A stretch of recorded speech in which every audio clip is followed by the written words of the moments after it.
Welcome to Sethu Chitra kitchen. நான் ஒரு அருமையான ஸ்வீட் பண்ணியிருக்கேன். இது மரவள்ளி கிழங்குல தான் நான் செஞ்சுருக்கிறேன். இந்த வீடியோவை ஸ்கிப் பண்ணாமல் பார்த்தீங்கன்னா தான் எல்லாம் தெரியும் உங்களுக்கு. ஸ்கிப் பண்ணாமல் பாருங்கள். ஃபஸ்ட்டு நான் தேங்காய் எடுத்துருக்கேன். இந்த தேங்காய் உடச்சி நான் எடுத்துடுறேன். இதில் வந்து அரை மூடி தேங்காய் நான் எடுத்துருக்கிறேன். நான் வந்து இதுக்கு வந்து மரவள்ளி கிழங்கு வந்து ஒரு அரை கிலோ மரவள்ளி கிழங்குல தான் நான் செய்ய போகிறேன்.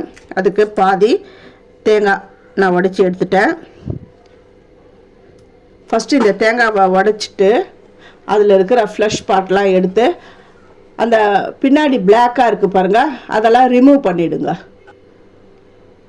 மிக்ஸி ஜாரில் சேர்த்து நல்லா அந்த பூ மாதிரி திருவிக்கணும். நல்லா மழைன்னு நல்லா சட்னி கரைக்கிற மாதிரிலாம் தண்ணி விட்டுலாம் அரைக்கக்கூடாது. இப்போ வந்து மரவள்ளி கிழங்கு எடுத்திருக்கேன். நல்லா வாஷ் பண்ணிட்டு அது தோலெல்லாம் எடுத்துகிட்டு நல்லா பூ மாதிரி திருவிக்கணும். இது எல்லாத்தையும் நான் திருவி எடுத்துகிட்டு வரேன். நல்லா திருவி எடுத்துட்டேன். இப்போது ஒரு வெள்ளை துணி எடுத்திருக்கேன்.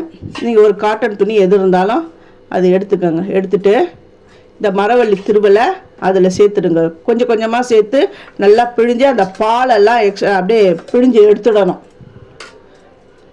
நான் கொஞ்சம் கொஞ்சமாக எடுத்து அந்த துணி கொள்கிற அளவுக்கு கொஞ்சமாக நான் அந்த திருவலை சேர்த்துட்டு இது வருங்க அந்த பாலெல்லாம் நல்லா அழுத்தி இப்படி பிழிஞ்சு எடுத்துடணும்.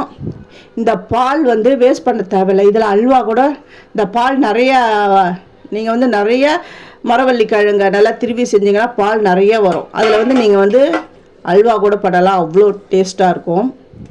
இப்போ எல்லாத்துலேயும் அந்த பாலை பிழிஞ்சு நான் எடுத்துட்டேன்.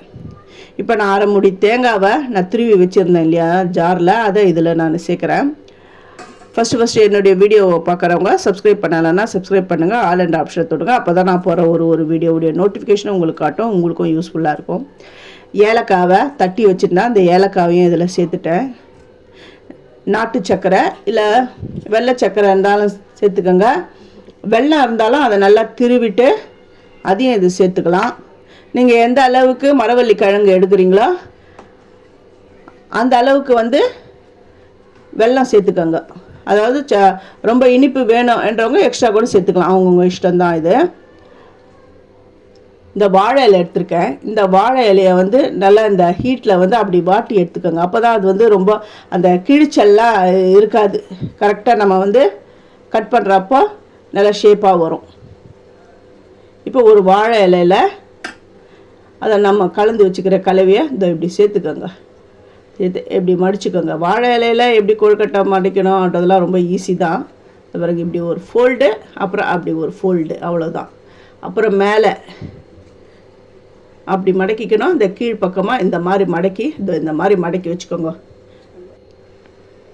இப்போ அந்த கொழுக்கட்டை எல்லாத்தையும் இந்த மாதிரி பிடிச்சி வச்சுட்டேன். இப்போ இட்லி பானையில் வச்சு ஆவி கட்டணும். ஒரு 3 நிமிஷத்துக்கு கொஞ்சம் அவிச்சு எடுக்கணும். இது வந்து கொஞ்சம் 5 நிமிஷம் கூட ஆகும். இது